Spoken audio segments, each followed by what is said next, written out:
Okay, welcome everyone to this event organized by the Posthumanism Research Institute at Brock University. Today, the event is Performing Resilience, Experiences of Inequity, and we have two speakers. Meghan Beitiks who is an artist working with associations and disassociations of culture, nature, structure. She received her BA in Theater Arts from the University of California, Santa Cruz, and her MFA in Performance Art from the School of the Art Institute of Chicago. And she is the author of the recently published Performing Resilience for Systemic Pain, published by Routledge. And our second speaker is Tarndeep Pannu, who is a graduate of Brock University's Dramatic Arts program and has a minor in political science. Most recently, she has joined the marketing team at Factory Theater and will be pursuing an MA in critical theory with a specialization in race and diaspora starting this fall. So Meghan and Tarndeep will be engaging in a conversation. We invite you to post your questions and comments in the chat box right next to the streaming screen. And once the conversation between Meghan and Tarndeep is complete, I will be relaying your questions and comments to our speakers. So please, Tarndeep and Meghan, and thank you so much for doing this for us. Thank you. Thanks for having us. So before we just start our conversation, I would like to begin by acknowledging the land that I am currently on is part of the treaty lands and territories of the Mississaugas of the Credit. For thousands of years, Indigenous people have inhabited and cared for this land and continue to do so today. In particular, I acknowledge Tarndeep and Meghan, and thank you so much for doing this for us. Oh, there's a little bit of feedback. Thanks for having us. I acknowledge the territory of the Anishinaabeg, Huron-Wendat, Haudenosaunee, and Ojibwe Chippewa peoples. The land is home to the Métis and most recently the territory of the Mississaugas of the Credit First Nation, who are direct descendants of the Mississaugas of the Credit. I come to this land as a child of immigrants who found safety and a home here, which allowed them to grow and settle. I'm grateful to have this opportunity to work on this land and call it my home, and by doing so, I give my respects to its first inhabitants. I acknowledge the cultural injustices of the past and express our collective hope for full truth and reconciliation. And I'd like to echo that by acknowledging that I am on the traditional lands of the Timucua and Seminole peoples in what is now known as Gainesville, Florida, and echo all the similar gratitude for the opportunity to work on this land. I also come to this land as a child of immigrants who found safety and home here, which allowed them to grow and settle. So thank you so much, Tarndeep, for that beautiful intro. Yeah.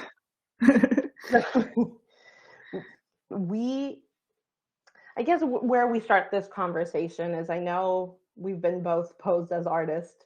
You are an artist in a way that is creating currently, and I have taken a little bit of a pause from my artistic endeavors within this industry and have begun a arts worker position and hopefully a scholarly academic pursuit in the future within the arts, and just understanding how race representation and the politics of recognition settle within Canadian art specifically, and theater, if we want to be more nuanced.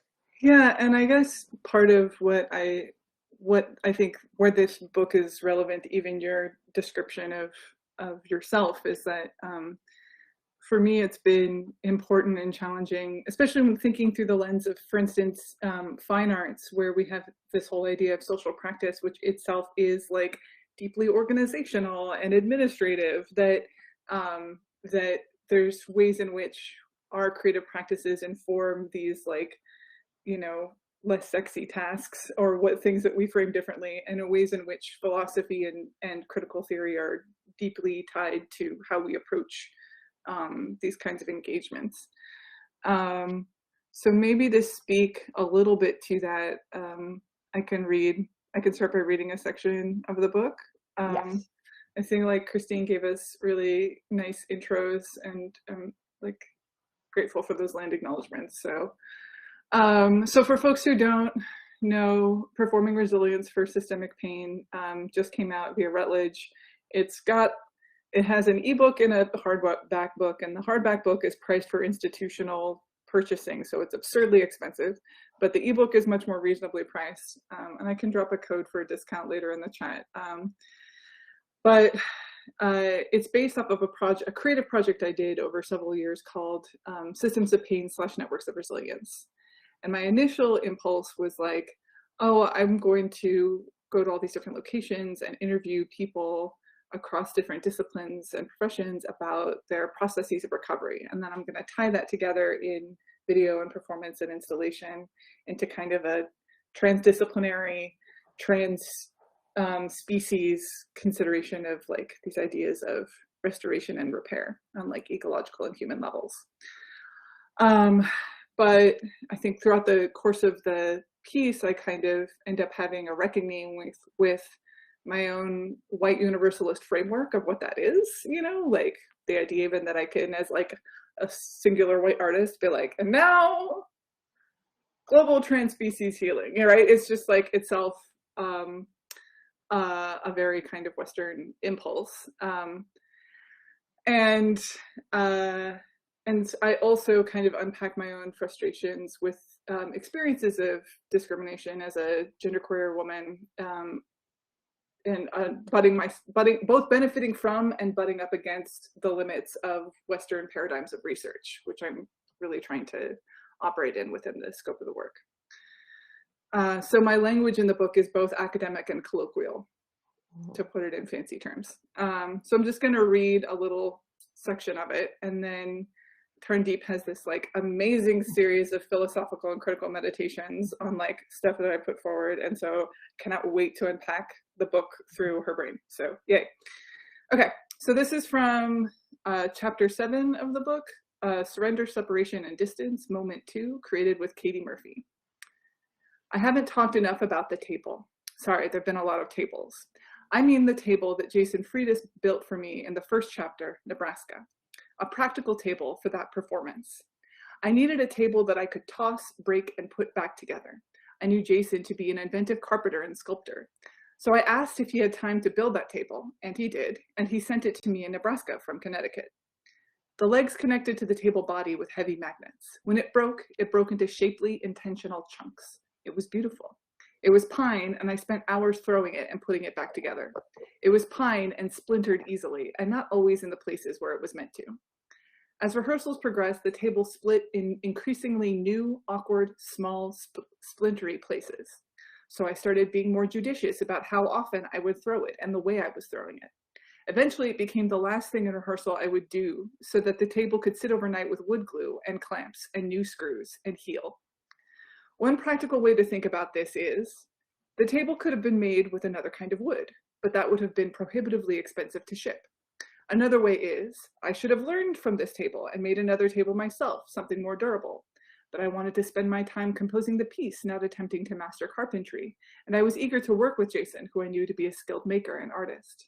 Another is, I shouldn't have been throwing a damn table in the first place. The poor table didn't do anything to me. The table wasn't an intellectual placeholder. It wasn't a metaphor.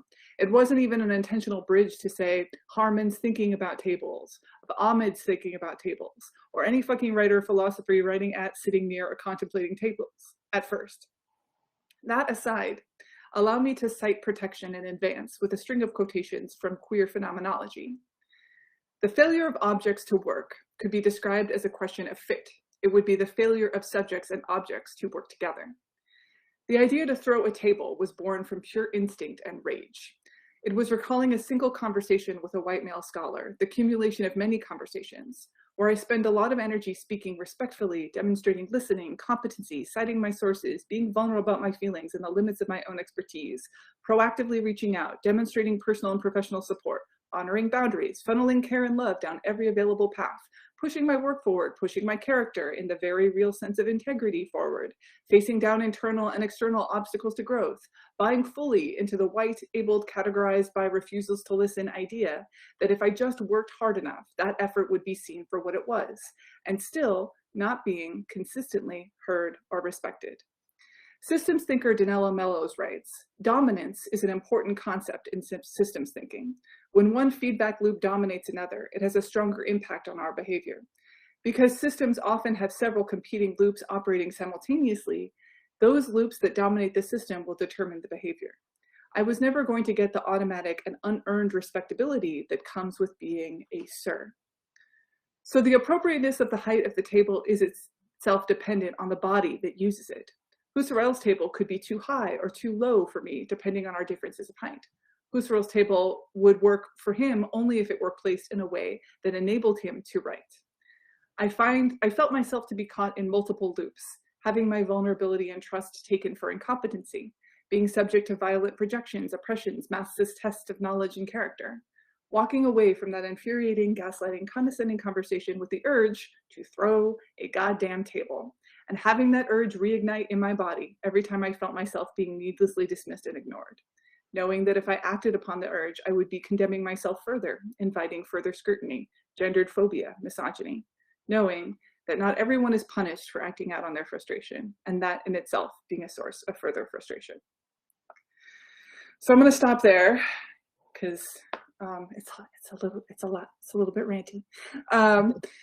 But that hopefully gives you kind of an idea of the way that like research and kind of first person experience live within the scope of the work. There's also other chapters where I more deeply indicate myself as a problematic figure in all of my whiteness and privilege and like interactions that I have with fellow residents of an artist residency where we're just experiencing entirely different landscapes because of our positionality. But yeah, just wanted to read that as a kind of jumping off point and then point that to Tarndeep. I don't know, what do you think? Yes. No, it's so the first thing that I want to unpack is very early on in the book. You write that undoing systems of oppression means urgently honoring experiential knowledge. How we observe is culturally shaped. And you just mentioned how throughout the book you call yourself out on your different perspective and how your visual whiteness is different from other people's internalized marginalization or non-visual marginalization. Mm-hmm. There's so many ways to put this, but what happens when our cultural identity is one mixed with where we currently physically or geologically are and where our ancestors, or in my case and in your case, where our parents came from? I've found that like cultural identity has become so skewed because of the discrimination that I've faced or fellow people who are of a diaspora or have immigrated to new countries because of the prejudice that they faced while practicing. Yeah. And it's small examples like, in my case, oiling my hair as a child and eating food with turmeric that stained my nails yellow and being bullied for it, where now social media and even pop culture is promoting wellness culture, oftentimes led by white influencers who are using those same techniques that are so culturally embedded. I could totally see an Instagram trend where like having turmeric stained fingers is like the hottest thing. Like, oh yes, it's so anti-inflammatory. Like, yeah. Exactly. Yeah. Or it's like being offered, it's like, you should drink a turmeric latte because it'll help with this, and that. It's like, well, yes, I do know that. My ancestors have passed that knowledge down, but I've been afraid to claim that, to not, because I want to be Canadian, because I don't want to be otherized in situations and institutions, especially institutions where I am the only one who looks like me. Yeah. No, so how do we navigate all of that? Yeah. I mean, I think the thing that I have to disclaim from the outset is if there's one thing that I learned from writing the book and doing the work is that like, is that I do not and cannot have like a universal answer, right? Like even in attempting to answer this question, like I cannot assume that what I offer is going to translate to all different contexts. And I think that's also one of the key takeaways from the process of doing the project for me is that like kind of flaw in the pretense of universalism. In Florida, where I'm living now, there have been some really bigoted, like kind of terrible bills coming down from the state Senate that explicitly use the language of diversity to and weaponize it against like what is called woke culture, right? Mm-hmm. Which is kind of very obviously missing the point, which is that the playing field is unequal, right? It's not level. That this isn't like, you know, like this isn't a deal where we're talking about like if we create a specific magic language, then everyone is equal. This is about trying to use language to right inequities or like even slightly level the playing field, or at least, and I think I say this in the book at one point, acknowledge the histories that are in the room with us. Mm-hmm. And I think that everything that we learn about like to a certain extent academia, but academia itself being built on a history of white colonialism, you know, teaches us that objectivity is the thing that we're constantly trying to aspire to, that like objectivity, neutrality is like a thing, right? Mm-hmm. And not gonna knock like scientific objectivity. I don't like, thank you vaccines, you know, like all of that sort of thing. There is definitely even the pretense that we can be objective has generated so much within Western civilization. We can't just like toss it out. But I think that the difficult point that we are having as a kind of Western kind of culture right now is, how do we aspire to a form of objectivity that acknowledges that cultures of objectivity are themselves built from settler colonialist cultures, in a way that like frames you know, your turmeric hands as something to be shamed about, but Instagram turmeric hands as something that is like, you know, cool and healthy, right? You know, in theory, like that like that gives credence to one perspective or life experience over the other, gives more deference to one over the other. And I think that's part of what I try to grapple with in the work, is that we the first kind of step for me is acknowledging the histories that are in the room with us. And everybody has different relationships to those histories too. Like I've worked with folks who are like, I'm separate from that history, I'm different than that history. And other folks who are like, I bring all of my ancestors into the room with me. But even being able to distinguish the difference demands an active presence, like an active like being present with really whoever you're in the room with. And I think that's like a key kind of theme in the book, is this question of presence, both in what we understand to be just a being with each other, and in the idea of like wellness and performance at the same time. Like the place that we have to start with is like actually being present with whoever we're in the room with. And with that, I want to hear further of your thoughts about this. Yeah, being present in the room with others, but also, I guess, leaving that space for those individuals to do the work themselves. It's not easy to walk into a room and bring your ancestry, especially when you've been disconnected from it for so long, or have disowned it or blocked it or whatever. And had to survive decades of being told that that ancestry was somehow irrelevant or shameful or like, you know, not appropriate. Exactly. Yeah. Or not even knowing where that ancestry is from. Yeah.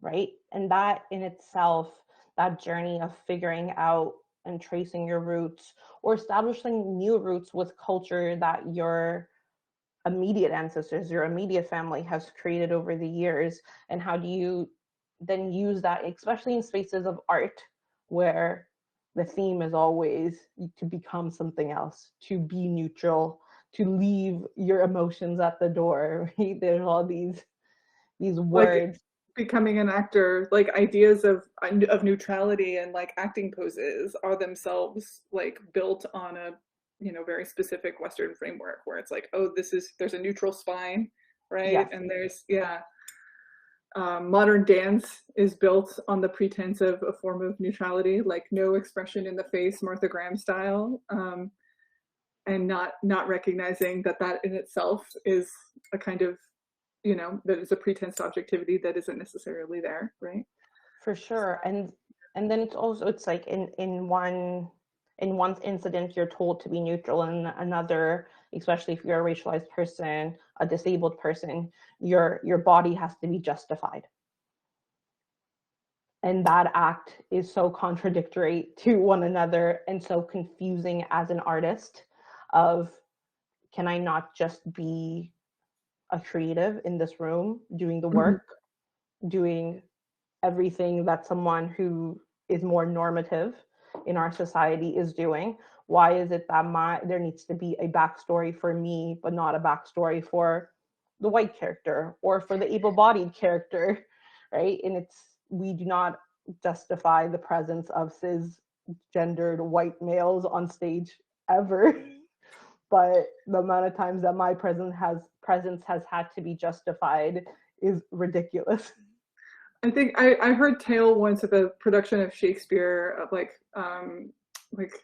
King Richard, where I might be misquoting here, I can't remember which, but it was like king with 3 daughters, and each of the daughters was a different race, and the actor playing the role simply like walked into a rehearsal one day and was like, oh, I see I have multicultural sperm. Anyway, and like like that absurd kind, I mean, like do we really need a narrative? Like, all right, this is what we're in, a space of performance, right? Let's take the word for what it is. Like, yeah. But it's even more so in if as an actor you're playing the canon, the justifications there become ridiculous. If the story, if the plot, the motif of it is that there is this cross-cultural journey that these characters are going on, sure, yes, let's justify that. Let's bring the audience into that story. Can I not play Juliet without having a whole history of Indian colonization being brought into it? Yeah. Or is that, but also, as you mentioned earlier, like a disclaimer that the way that I think about my racialization or my culture is very different from what a lot of people think. Some artists want a justification so that they can not play white. Playing white is awful. It feels awful. The journey of that is also very traumatizing. So it's how do we then find language to negotiate these factors in a rehearsal room or in a play or in any institution that at the foundation of it is promoting white superiority? Right. Yeah, and this is why I end up in the book talking a lot about being heard and being seen. And like, I think, like, I joke all the time where I'm like, every time I take an anti-racism workshop, I'm like, happy little white person with a checklist. I'm like, hooray, I have a checklist. And I will go through the checklist and I will not be racist ever. And one of the things that happens in one of the chapters of the book is like, I have an interaction with a colleague where I do all of the right things and I still fail because I had failed to listen to my colleague, basically, where I'm like, oh, you're experiencing racialized trauma. Here is what I will offer. I will go do this. I will act as your advocate. I will blah, blah, blah, blah. This is the checklist that I go through. And that really, it fell apart in part because what they needed was something totally different than what I was offering. And I think, so I'm going to keep like dancing along these like universalist, non-universalist edges, because that's, I think, where we are right now. But like, so like objectivity, super useful, but also not fully transferable. Like trauma being like deeply human and like a very humanistic experience, while also being a super relative phenomenon. Like that which is traumatic to one person will not be traumatic to the next person. And even if 2 people are traumatized, they will not be traumatized in the same way. They will not process it in the same way. And needing to understand that that applies to racial trauma as well. That like the way that you feel safe and like comfortable in your body is going to be totally different than what another one of my colleagues you know, feel safe. And I think that moving that particular goalpost is very uncomfortable for whiteness sometimes, for those of us who are white, because we're deeply trained to believe like, oh, there's objectivity, there's a meritocracy. If I go through these like steps, then I will be a good person, and that is like solvable, right? And the notion that we have to like listen, adapt, and adjust to who we're in the room with feels to a certain extent potentially threatening to our ideas of like integrity or like process, and yet it's like wholly necessary. This is all, of course, really informed by like trauma and theory and psychology, and that field is itself like continuing to develop. But one of the things that I try to articulate, because I'm coming most recently from a training in performance art in Chicago, where it's kind of the opposite of what you just described, where the body is itself a material. The body is itself like a form to be engaged with, where who you are is kind of inseparable from the piece. But there's still a level of role playing that happens. So one of the very difficult conversations that I keep having to have in performance art is like, so for instance, in the US, Roniti is notorious for these extreme performance works. There's bloodletting, there's like, sewing needles through his skin, all of that sort of thing. And for a lot of people, that sort of performance is indistinguishable from a mental illness that includes self-harm. And I've had to spend a lot of time with students and with fellow colleagues to really unpack those differences. Like, we're resting on, this is another weird edge that I feel like a lot of dialogues are resting on now, is that like, that a performance artist does something crazy in performance doesn't mean that they're necessarily crazy. And it's about like, are they sterilizing needles? Are they, going through proper safety protocols? Is there a strong conceptual motivation for the work existing the way it is? And there's a lot that can be unpacked there that can produce really radical, important, vulnerable, risky performance. Like Roniti's career, it also provokes really intense reactions because it is what it is. But I think the thing to constantly introduce and keep in mind, which I think in performance we don't necessarily have a strong history of, is this constant question of like listening, hearing, boundaries, not assuming the neutrality or objectivity of any one body, including white bodies, right? Yes. So yeah, I hope that makes sense. It does, and it very nicely leads into another segment in the book where you say, your whiteness has made you invisible to the immigration of your father and grandmother to America within the space of your own lifetime. It has given you social safety and financial access that would not have otherwise been available to you, including resources to even partially heal from transgenerational trauma of war, moral injury, and otherness.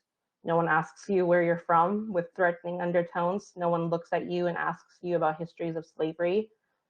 Your pun is enabled in transference to the universal by race, is not compounded by experiences of racism.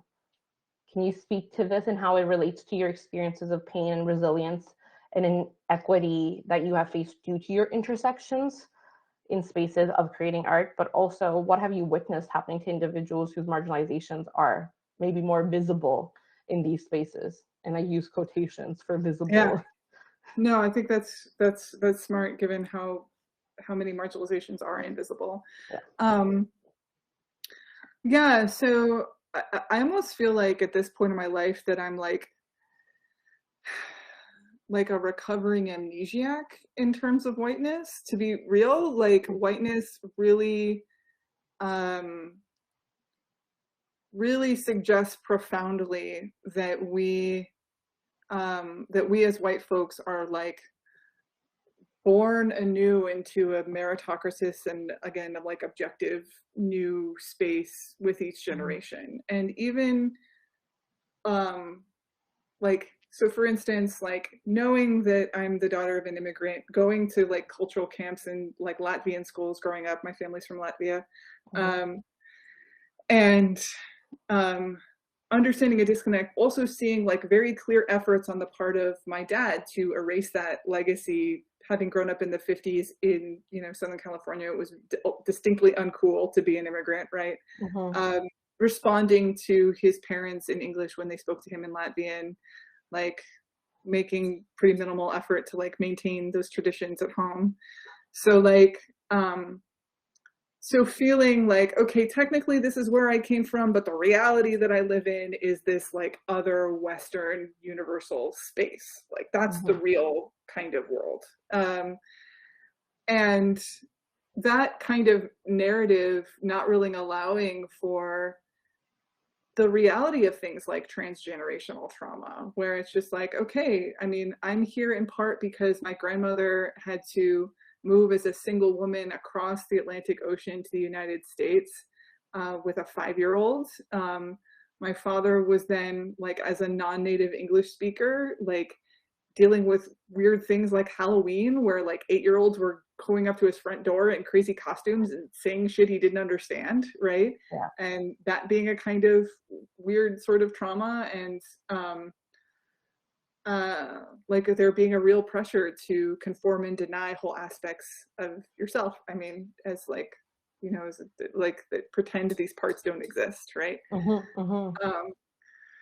And so again, when I talk about like the histories that are in the room with us, I think when we as white people can start to let go of this pressure to adhere to this kind of white universality, that there is more space for the complexity of ourselves as humans, you know, that, and that maybe potentially can open up space for, you know, more empathy in that thing. But again, like universalism, trying to like steer away. See, this is like this is the constant like redirect that I have to do. I'm like, universalist poetry, like, oh wait, you know, like all of this sort of thing, trying to find a balance. And yeah, I think, and I think that one of the ways that I've seen these kinds of like marginalizations emerge within these spaces of creating, and I think you have spoken to some of this already, where like, so for instance, I teach contemporary art to first-year undergraduate students currently, and every semester there's a few students of color, and you can see the pressure that they feel simultaneously to honor their own experience and to represent their own positionality. And that being a form of like kind of constant trauma in and of itself, even if I'm making efforts to try to facilitate and cushion those. It's just like part of the air that you breathe in a predominantly white institution.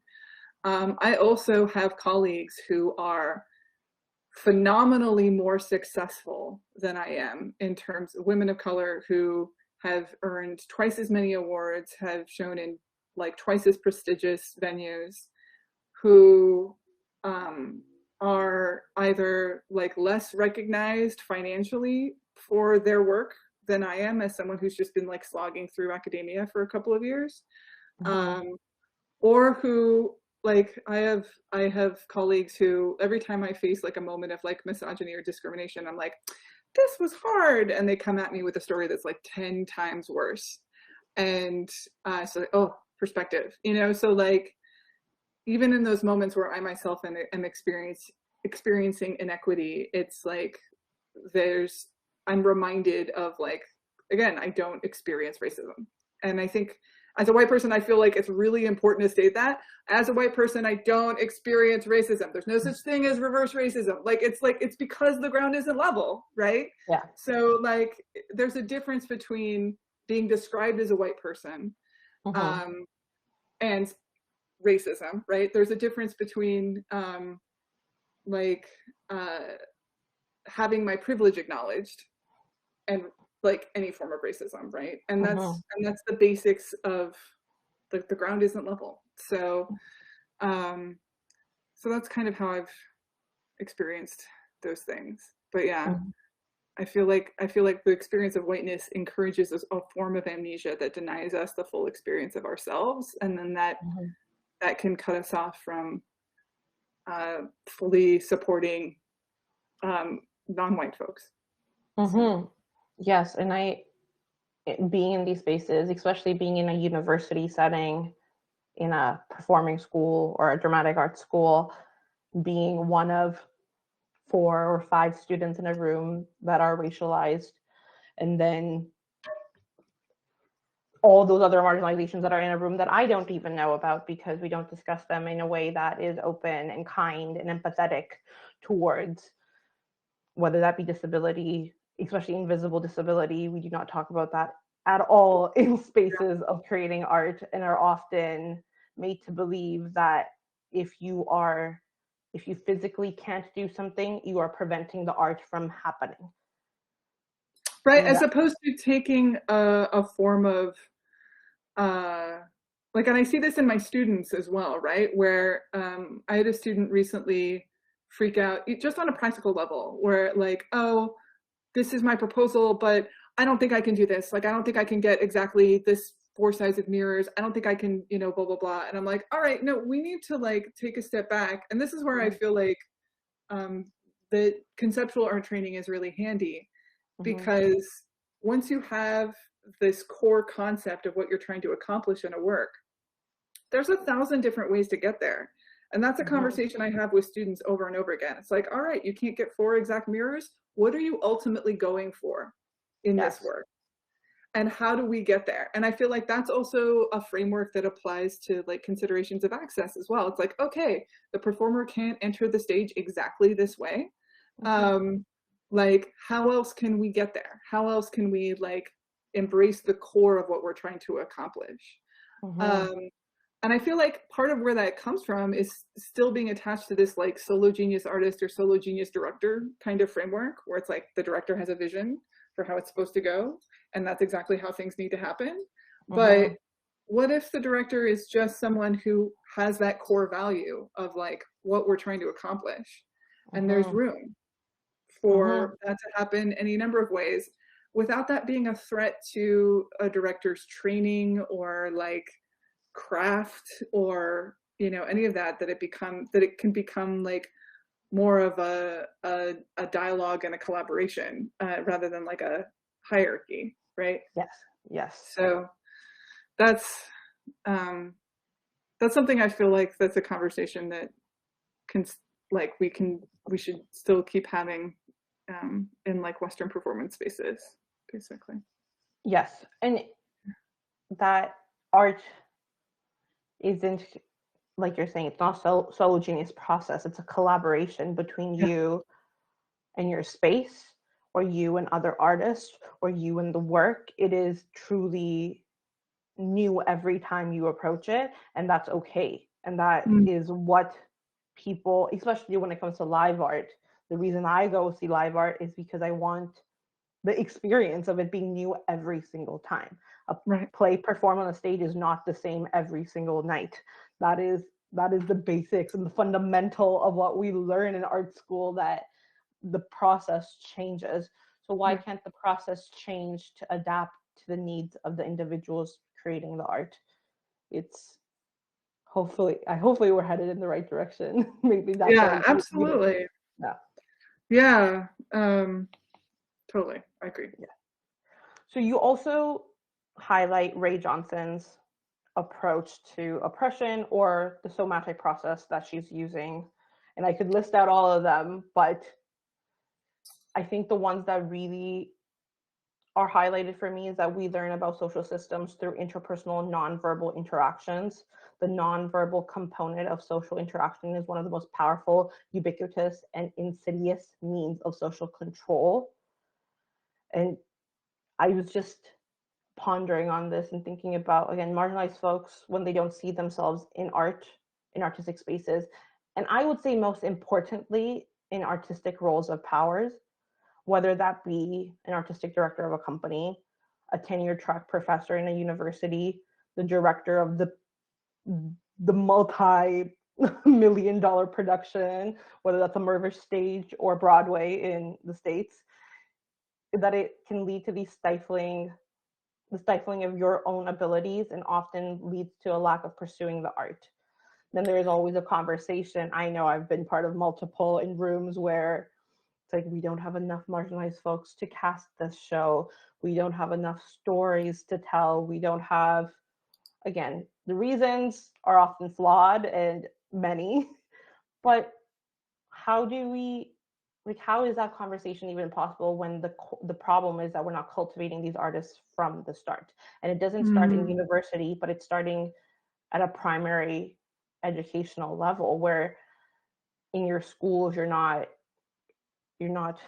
promoting like creating your own pieces, talking about your own stories. You're also not letting folks know that there's multiple jobs within the arts that's not just about being a creative, that are also as important.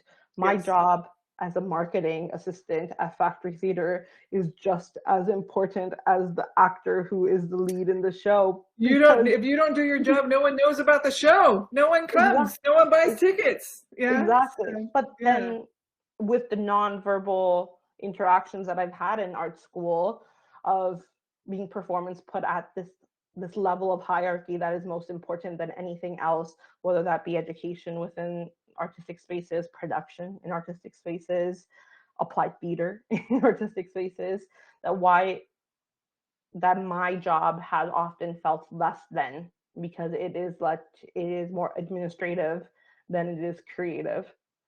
And this is where I like, again, I'm like, the histories in the room with us, and those histories also include the history of like traditional definitions of artists, right? The history of like art and theater pedagogies, right?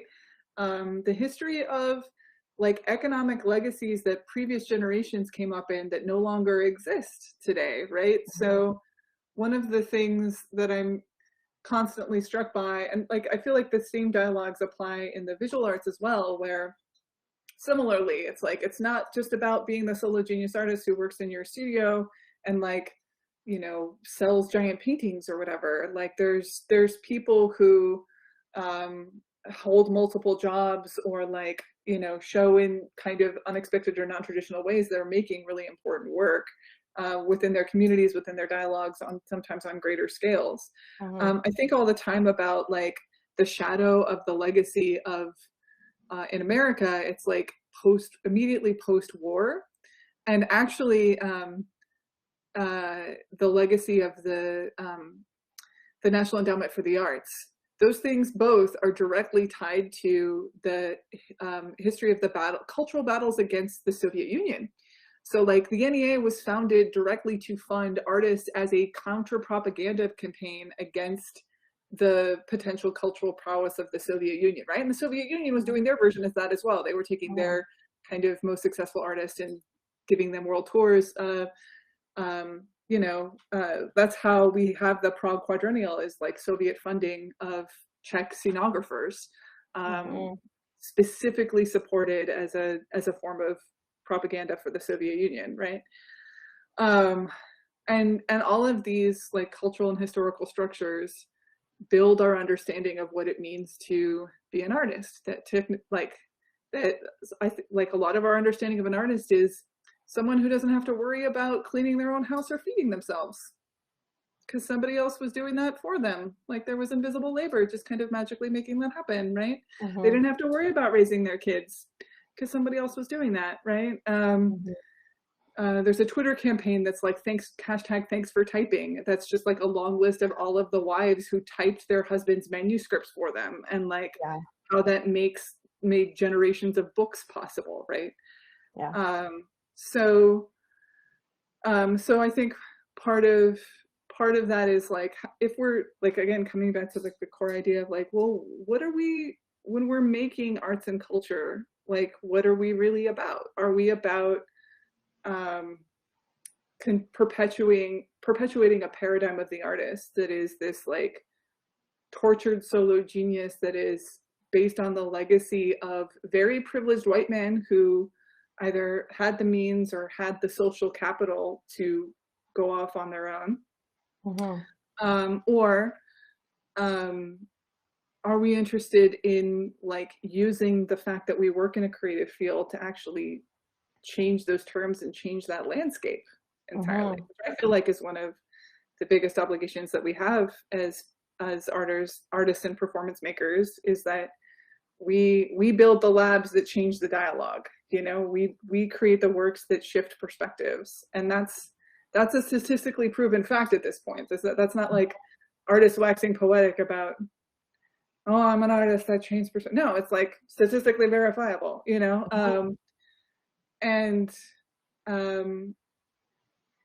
So yeah, I think for me as an arts teacher at this point, my singular most kind of consistent goal is to get a student to embrace their own voice. Like, I definitely have like pedagogical guardrails where it's like, nope, don't make the thing that you saw on Instagram. Don't recreate what you saw on Etsy. Don't just draw anime for the whole semester, right? Don't just reproduce what you've been digesting, but like find where, you know, you have a unique perspective to contribute to the world and bring that into the work, whether it's collaborative or solo or what have you. And that's a very individualistic perspective. I feel like that there's room. We do have collaborative projects in courses that I'm taking, but I think there's room for that to be even more complex and varied. Like even just what you just described of like navigating the presence of your own body in a work, where all of a sudden just your presence brings up all of these questions of like colonialism, objectivity, just making the work, not worrying about stuff, you know. But I think that maybe we need to think about the fact that like having conversations safely within like diverse communities, including conversations where like someone can be like, you know what, I'm the only person of color here, I don't want to have this conversation. Like that also being an option, you know. But there being room to at least acknowledge, like, we cannot assume that we're all on the same page. We cannot assume that no one in this room is navigating some sort of form of bodily trauma. We cannot assume that we all share the same framework of objectivity. But this making a work together is an opportunity for us to make connections and get on some same page. And that being a really beautiful and important thing. Yes. And actually, like, very nicely leads into another segment that you mentioned in the book, where performance can be an entangled space for reclaiming both language and movement, the relationships that weaponize them. It is a space where we can know what's coming or may have surfaced or may have surrendered ourselves to the unknown within hopefully safe boundaries. I just want to unpack this and how, I guess, understand your viewpoint of how can artists reclaim language and movement within systems that have created the oppression in the first place. No, go ahead. I mean, I think there's a lot of different tools for approaching that question.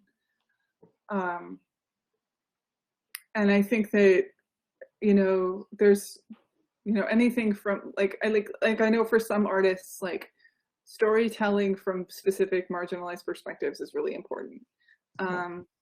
Like making sure that marginalized stories gets told, like super important. That's to me a form of like reclamation, right? But I think there's also ways in which, like, I've seen many works where when performed by an artist that has a lens on like I've been made to see things that assumptions that I've made, or like processes that I take for granted. So for instance, one of the going to a performance art master's program, one of the deepest challenges for me as like someone who was like theater trained was like love of structure. Just like, okay, so we have a production calendar, we have rehearsals, and we have stage manager, and we do this, right? Performance art, none of that is taken for granted, right? And like to a point where I was a technician for a show, and I was like, okay, I'm gonna hang a light for you. So where are you standing that you need the light? Okay, so what are you doing in the light so that I know, you know, what's happening? And the performer being like, you'll see. And I'm like, what? Excuse me?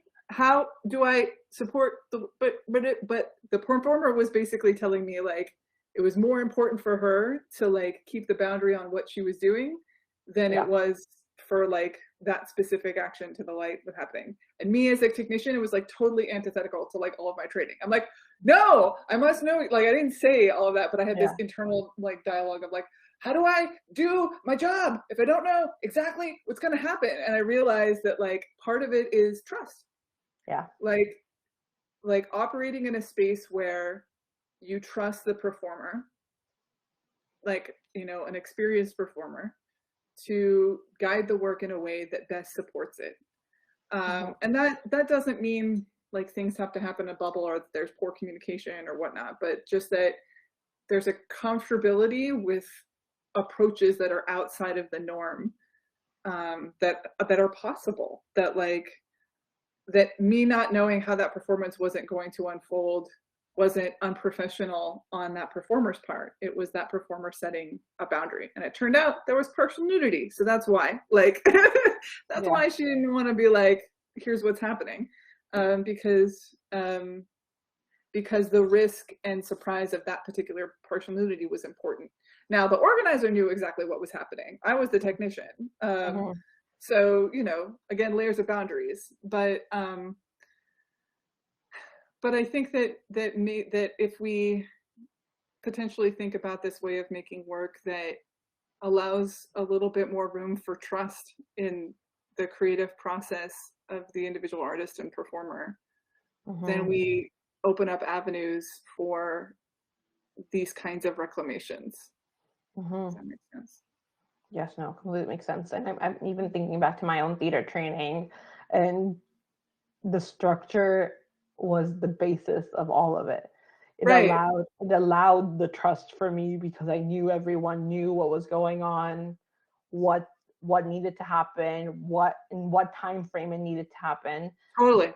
And just thinking, would I be able to, as an artist, let the trust be like unknown? Like, I trust you that you know how to do your job and I know how to do my job, but that we don't have to communicate at this like micromanaged nuance level of in this part of the script there is a beat which requires a lighting change, like whatever that language is. And for me, trust doesn't mean like neglect or ignore or don't establish boundaries. Like for me personally, like boundaries are a super important part of trust, right? So like for me, it would not be okay to be like, we're going to schedule a 3-hour rehearsal, but since we all trust each other, that 3-hour rehearsal is going to become like 6 hours long. Nope. No. Like, and I do know like performers groups who work that way. It's like, oh, we're having such a great time. This rehearsal is now 6 hours long.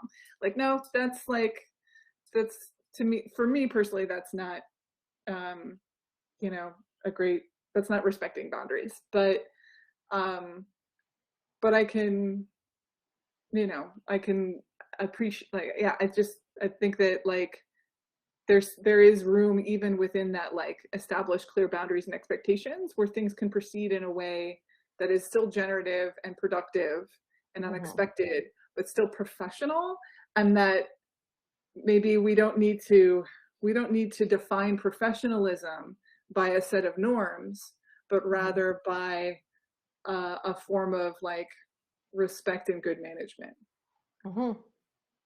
You know? Yeah. So I just want to leave everyone with some food for thought, if you will. You in the last bit of chapter 2, you write, how do I share space with processes of recovery in a way that respects and embodies them, in a way that opens up space for non-human healing? How or why is this important when the lives and bodies of oppressed peoples are under threat? How does reaching out to the non-human embody an expansion of empathy, of healing that can center the marginalized? How do I even begin to understand what that healing might be?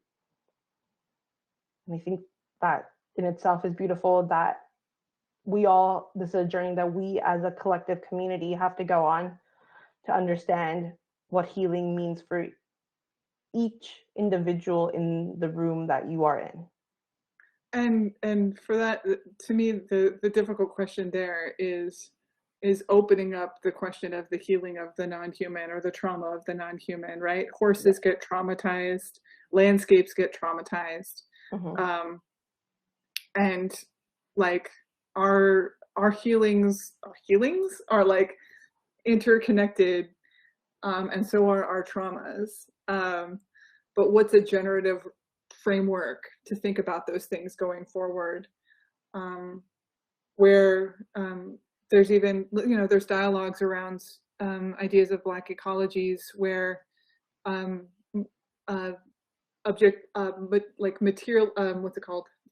objectifying someone is a form of violence, like associating a human with a material or an object is a form of violence to some communities, and to other communities that are rooted in animism, it's a foregone conclusion, right? That we are the same as living materials. And so for me, this is like still an open question that I don't know the answer to, but it's important to keep asking. Yes. Yes. And I invite the audience to keep asking these questions of themselves, and would like to open up the floor to any questions, comments. Yes, thank you very much, both. This has been a really rich discussion, and certainly triggered a lot of thoughts, I'm sure, for people in attendance, but also for me. So maybe as people are gathering their thoughts, I'm just going to take advantage of this position of mine and ask what you think of this. So yesterday I was just watching a TV interview with Quebec author Dany Laferrière, who's originally from Haiti, and has written a book and makes this very controversial claim that he's a Japanese writer. And of course it generates all kinds of giggles, because as a Black person who speaks French from Haiti and Creole, how could you possibly be a Japanese writer? And what he was explaining was that as he is being read by a hypothetical Japanese reader, he becomes a Japanese writer because he's being read through that culture, that background, that racialized body that is different than his, that different language, because he's being read in translation. And so the role that an audience plays in adding layers of identity and literally, well, at the same time fragmenting, but also augmenting. You were talking about a body of ancestors, but then there's the body of your audience members, and so as an author, he's much more than what he is. And yes, indeed, he's a Japanese writer. So that came to mind as you were discussing these various identities and how you as a performer engaging in the work, you bring this to the encounter, but there's also this other part that comes into play, and just wanting to see what you both think about that. I mean, to me, that's like a fancy way of describing projection, basically. Like that inevitably, when we're coming from a specific culture, that we project certain meanings, and that we might not have keys to like intentional choices that are made in the work if they're outside of our own cultural framework.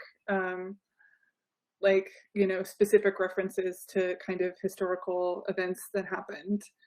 I mean, I think it is a complicated question, and for me, like to make that claim, it's more generative as kind of a tongue-in-cheek kind of point to how complicated these questions are. And to me, it almost sounds like a weaponization of appropriation, a little bit, you know, kind of depending on the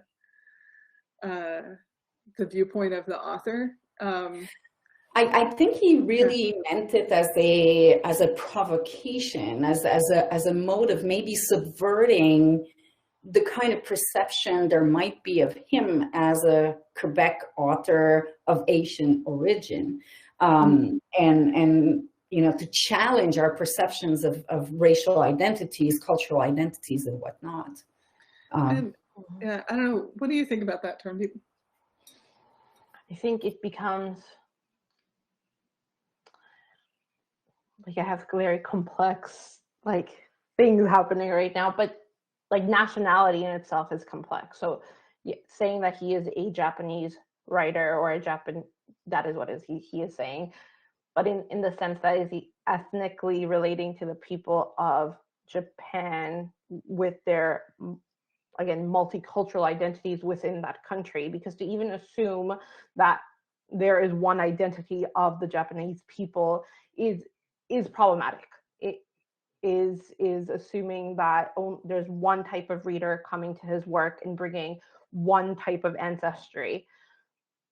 I think he's a writer for Japanese people. He could say that. But to claim, and maybe he's provoking certain thought processes and a certain, maybe a language that we are using right now currently, but I don't know if I would have to actually go into what he is saying verbatim. Yes, of course. I mean, my rendition of this was very, you know, was a simplified account of what he has actually to say about that. But I just thought, because it came to mind, I guess, because I was wondering, because you were describing beautifully the various challenges that are present in the art world, in academia, and all of these settings.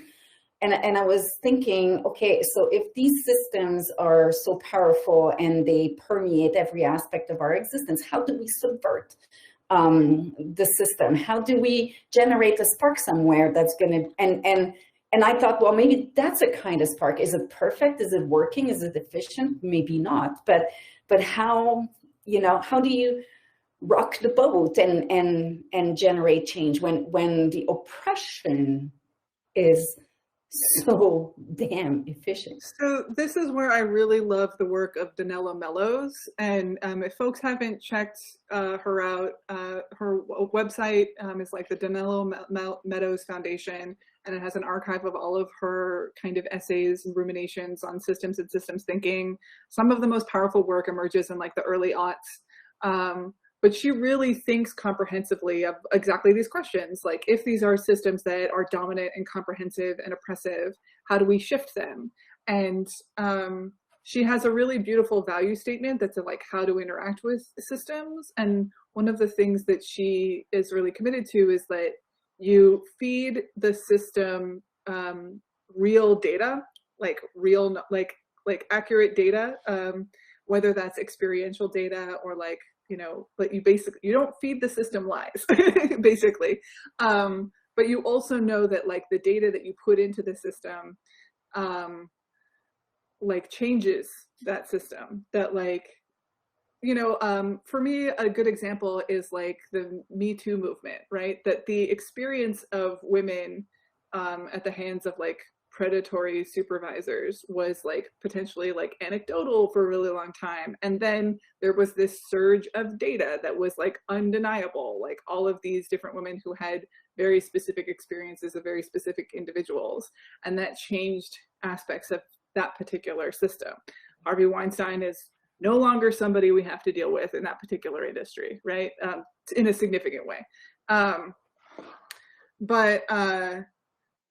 Yeah, but I think that the other thing that I think is important to bring up is that like when I've had, so for instance, I've invited women of color as guest critics into my classroom to offer up perspectives on all student work, but also specifically to to engage with the work of my students of color. And I make this explicit to my students in that, like, I cannot claim to have the experiential knowledge of what it is to live in a brown body. And so there's a whole layer aspect of this work that I potentially have no access to. Like, you can intellectually explain it to me, but I'm not going to understand it on a bodily, somatic, lived level. I can bring in a professional artist who is highly skilled and also is an expert at what it is to live in a Black woman's body. Like, living that experience endows them with that expertise. Again, like, not all Black women have this same experience. Not all of them are going to have the same way of describing what that expertise is, or you know, even their perspectives on work. But fundamentally, like, they are living in brown skin and brown bodies, whereas I am not. And so, so for me, I think one of the things to think about too is the way in which, and we kind of talked about this a little bit, like, experiential knowledge is data. It is expertise. And that expertise changes according to context and lineage and community. And, you know, like any other data, it needs to sometimes, like, be contextualized and corroborated, but it is data. Like, the experience of the women of the Me Too movement is a form of data, right? And so that's kind of how I think about it, because I think intellectually, if we get too deeply into it, we think of these as purely subjective terms that can be applied in any context. Like an intellectual, like, concept that can be just indiscriminately applied. And I think that's what Western lineages tell us is possible and that we can do. But if we really think about experiential knowledge as very firmly tied to lived experiences in specific bodies, I think that changes things a bit. Yes, that's amazing. A lot to think about there. Yeah, thanks. There's a question here, someone asking you to speak more about non-human healing. And the corollary question is, what does ecologies mean in your work and in theater? That is a great question. So I want to read a little bit of a quote that was, like, actually I didn't write this text, but it was text that was really inspiring, and it's the start of chapter 3, and it's from the text on a paddock for a horse named Lee Baby at the Mill Creek Retirement Home for Horses in Florida. And it reads, "Sometimes it takes horses a very long time to trust humans again because of what they have been made to painfully endure. Occasionally, aggression and anger are vented towards some humans due to lack of positive human imprinting. Lee Baby is kept in a secluded field for her protection. Retirement Home for Horses wants her to feel secure knowing no one will challenge her, that she has nothing to fear, that she is well fed, that all of her needs are being met, and that she is loved. It is hoped that in time, Lee Baby will learn to trust humans again. Until then, she can roam her paddock freely, chat with her neighbors, and live the life the way she wants to." So what I find to be kind of revolutionary about this statement in this, like, volunteer-run Home for Horses is that it recognizes aggressive behavior on the part of the horse as a trauma response, and it understands the agency of the horse as integral to the healing of the horse itself, right? So I think there's a lot of narratives about non-humans where if they're not behaving appropriately within domesticated human context, they are bad animals that need to be put down. And that's still, like, pretty much the protocol for a lot of, like, rebellious non-humans. But I think that, like, inviting this shift in logic of, like, this, well, recognizing that that behavior does have a logic, whether it's genetic, trained, trauma-induced, you know, endemic to the species or whatnot. I think that that's an important lens to take in the consideration of non-human healing. And in terms of, like, how ecologies operate in my work, I talk a lot about the fact that I work with perceptions of ecologies and how those perceptions affect our human, non-human kind of interactions with them. The idea, for instance, that we are the dominant species dictates a lot of interactions that we have with colleagues, ecologies and colleagues. But, like, but that's like how we engage, like the idea, for instance, one of the things I go into is the reality that my father fought in the Vietnam War. Human domination over species dictated that dumping entire landscapes with Agent Orange, which was a really toxic herbicide, was necessary and more important than the ecologies themselves. And as a result, generations of Vietnamese and American troops have suffered incredible sickness and malady. Whole parts of the landscape in Vietnam are still deformed and, you know, misgrown because of the use of this really powerful herbicide. My own father contracted multiple myeloma, a form of cancer, that took his life when he was 56 years old. So, so the destruction of that landscape is inseparable from my own personal genetic legacy. Like my father's interaction with Agent Orange and the landscape of Vietnam is completely inseparable from genetic forms of trauma that I've inherited. And that's not to say that that has to dictate entirely who I am or what my life is. It's just a part of this ecological being that I am. So that's how I tend to think about things. But I think a lot about how we perceive ecologies and unpacking this perception within work, because I feel like it's a starting point for everything else in our interactions with ecologies that follow.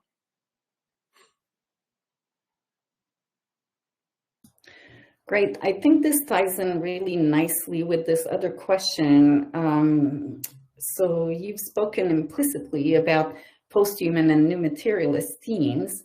Could you expand on how these ideas factor into your work?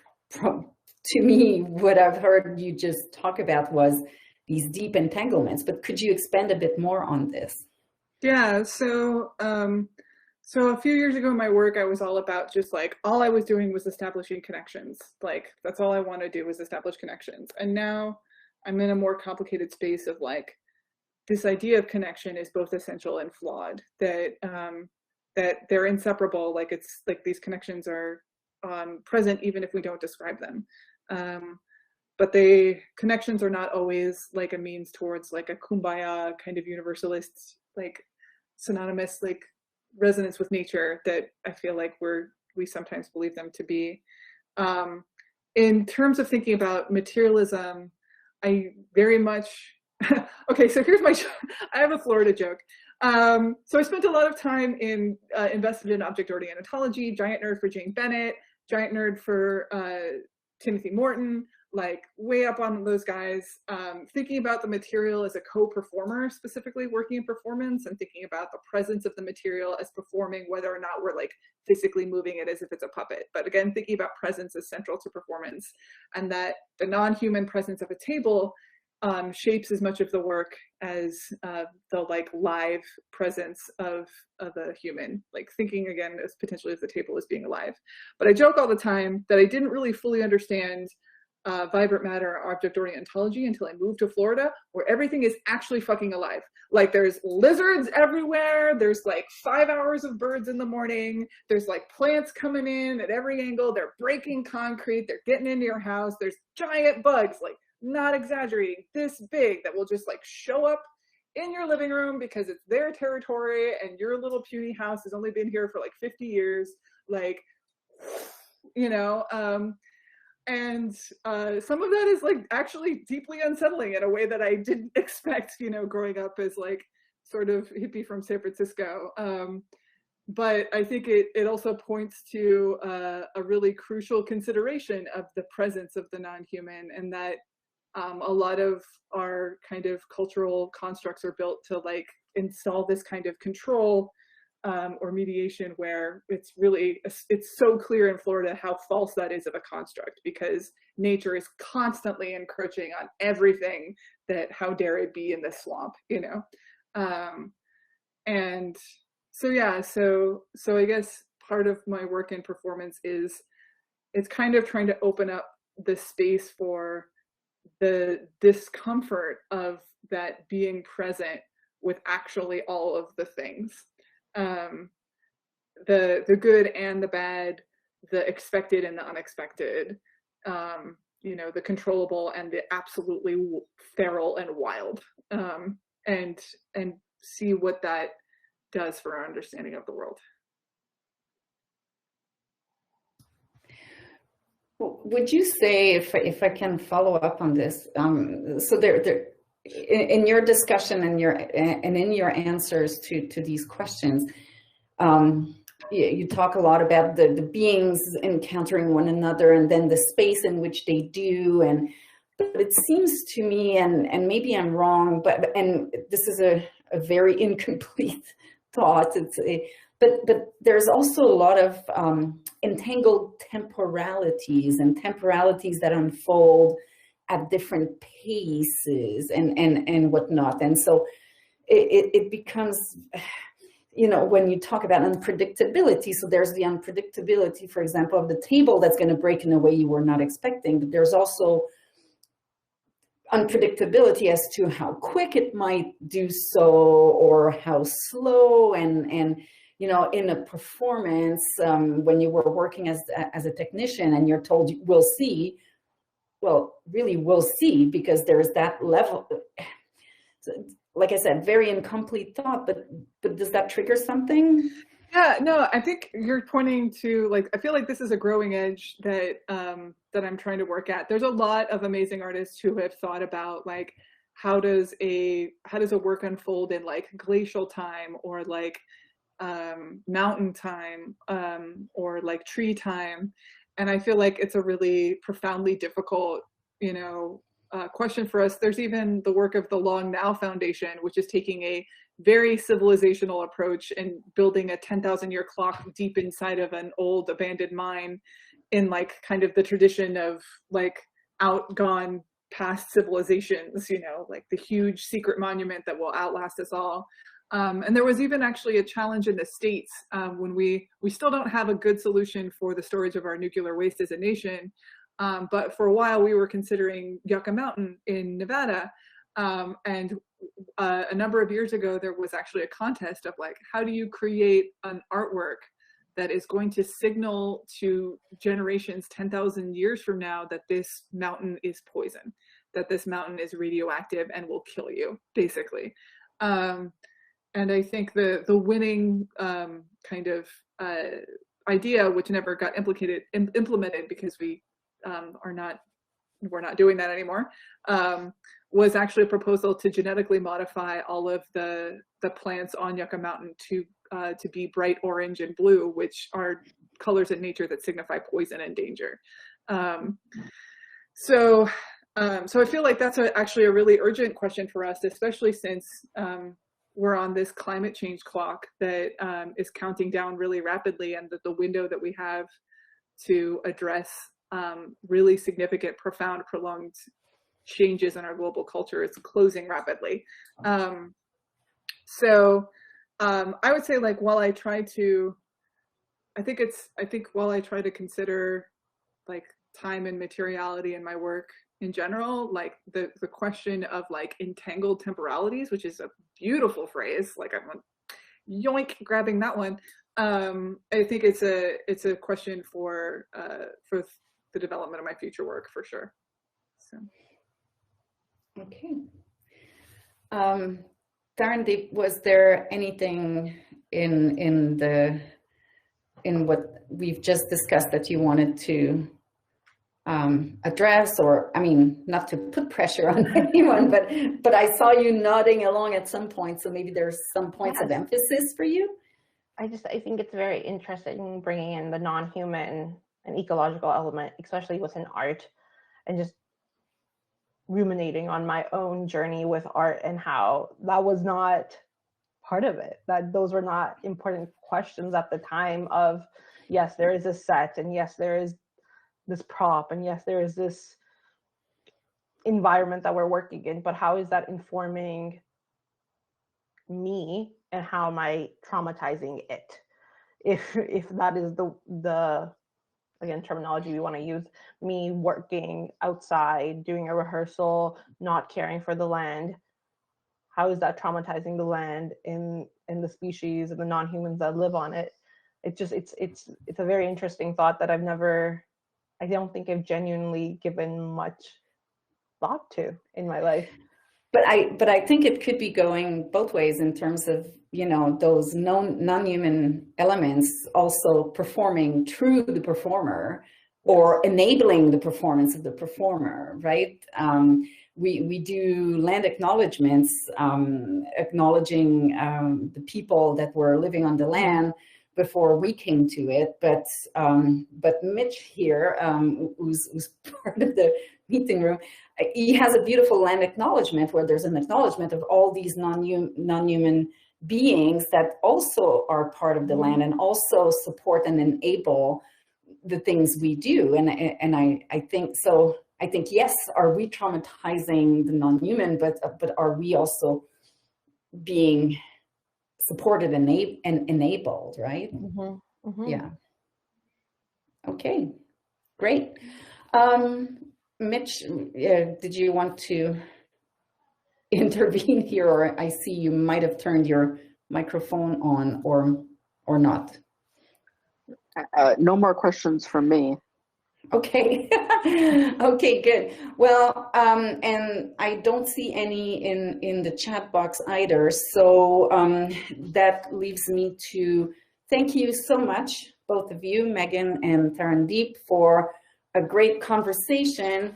Meghan's book, again, is Performing Resilience for Systemic Pain, published at Routledge. And so this event, this discussion was recorded. The recording will be made available by the beginning of next week on the Posthumanism Research Institute YouTube channel.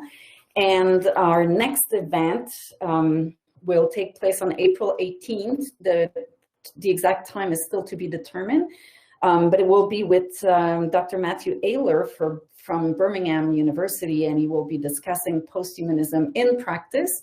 So again, thinking about how we can,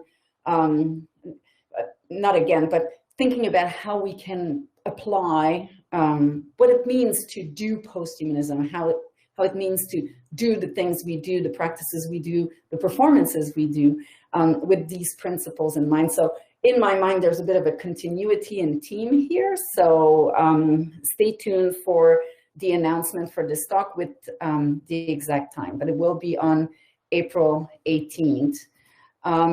And I just dropped a discount code for the Performing Resilience for Systemic Pain book. It's available via Routledge, but if you enter the code SS225, then it gives you 25% off, which for the ebook makes the price much more manageable for sure. So just recommending that. And again, the book is called Performing Resilience for Systemic Pain. Right, so discount code SS225 exclamation mark. Yes? Well, no, sorry, the exclamation part isn't part of it. That's your enthusiasm. That's just me. Okay. That's my enthusiasm about the discount code. So yes, discount codes are important, especially since publishers always go with a hardback publication first and then wait at least a year and a half before they issue a paperback. So yes, it makes things a little more. Get the ebook and get the discount, and then it's manageable. So. Okay, so SS225. Great. Thank you again, both, and thank you all for attending, and we'll see you on the 18th. Thank you so much. Thanks, Tarndeep, and thanks, Christine, for this opportunity in this talk. Really appreciate it, and it's been lovely chatting with you guys. Thank you.